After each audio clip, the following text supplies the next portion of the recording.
right, we're going to change the angle on this slightly so you can see Kat's movements a little more cleanly in this part of the cut. I am going to stand in preem, and it's going to be my bind. So here I am, and Kat is going to perform a swung stomach cut. Go ahead and cut. Good.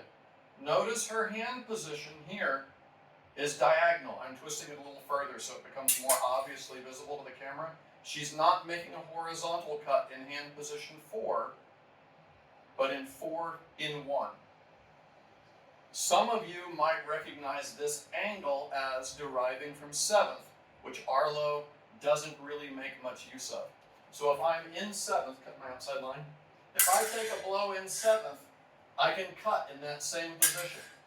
For Arlow, this is an emergency parry. He prefers high second.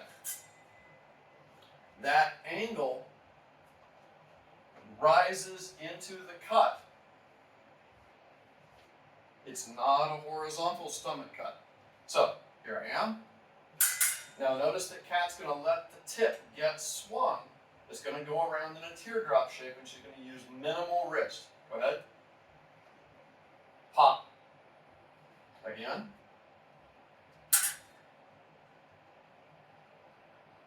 Pop. Again. Pop.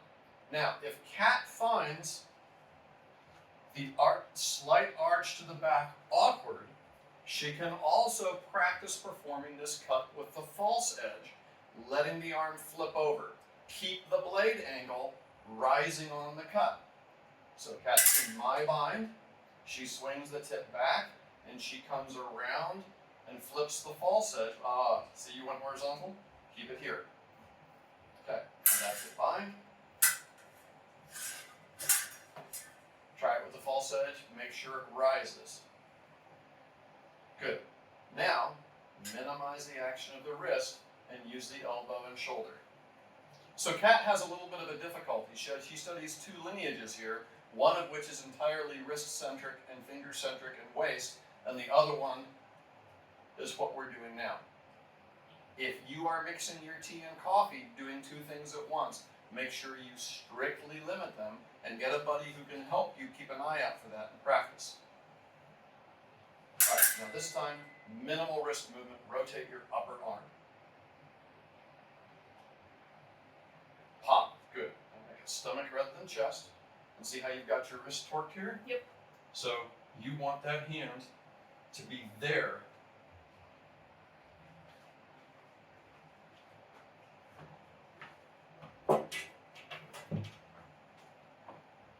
Because there's your cut. And the elbow provides most of that cut. So she's here, comes around, goes, oh, my shoulder's not much liking this. I'm not much good at bending my back. She is what we're pretending. And she flips it up. So from here, swings back the tip, flips it up. Or swings back the tip and just makes the cut. All right, model that in the air a couple times. Okay. When you're just starting out, especially if you do not have an instructor, you need to do many, many reps slowly. It's not good enough just to pay attention to what you're doing. If you want to actually learn and mindfully practice, you must pay attention to how you're doing what you're doing. And going back to kindergarten and doing these basics is the equivalent of a karate or Wing Chun or Savate or boxer or Bagwajan, pick your martial arts style, investing in their fundamentals. We as fencers should be just as willing to invest in those fundamentals and to polish them until they're absolutely smooth. All right, Kat, observations. That one's challenging. Getting that angle with the shoulder is more challenging than a straight up horizontal. And one of the things that will make it more challenging, yet which you need to invest in to start with, is making sure you're not here, like the modern Olympic fencers are. You need to be here.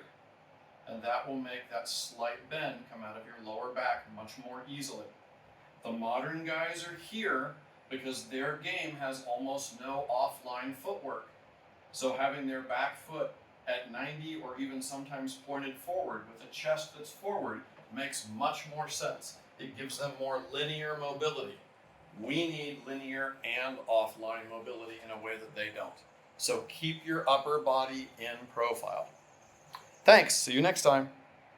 We've got more videos and content coming, so if you liked what you saw and it was useful for you, please stab the like button, /subscribe, and punch the little bell icon so that you're notified immediately when new content comes available. Thanks, and go do the thing.